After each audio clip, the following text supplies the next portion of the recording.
বাল্য বিবাহ নচলিব বাল্য বিবাহ নচলিব বাল্য বিবাহ বন্ধ কৰক বাল্য বিবাহ বন্ধ কৰক ন্যায় আমাক লাগিবই we want justice we want justice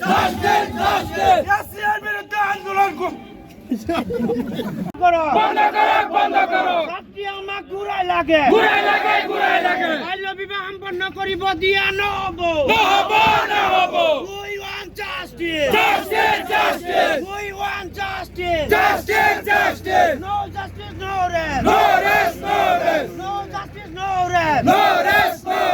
আমটো জিন্দাবাদ জয় আয়খন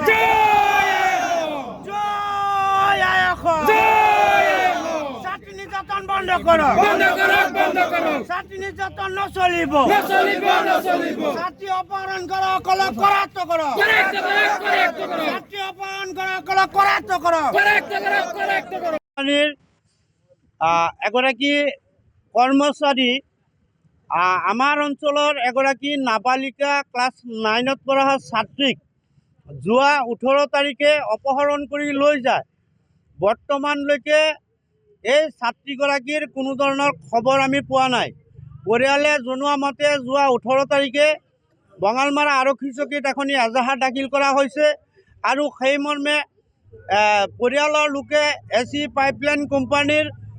ঊৰ্ধ্বতম কৰ্তৃপক্ষসকলৰ লগত যোগাযোগ কৰিছে যদিও ঊৰ্ধ্বতম কৰ্তৃপক্ষৰ বিষয়াসকলে গা এৰা মন্তব্য দিয়া দেখা গৈছে। গতিকে আমি আজিৰ এই প্ৰতিবাদী কাৰ্যসূচীৰ যোগেদি আমি অসম আৰক্ষীৰ ওচৰত দাবী উত্থাপন কৰিব বিচাৰিছোঁ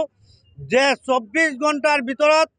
আমাৰ এই নাবালিকা ছাত্ৰীগৰাকীক উদ্ধাৰ কৰি দিব লাগে। অন্যথা আমাৰ এই অঞ্চলৰ ৰাইজৰ সহযোগত আমি গণতান্ত্ৰিক গণ আন্দোলন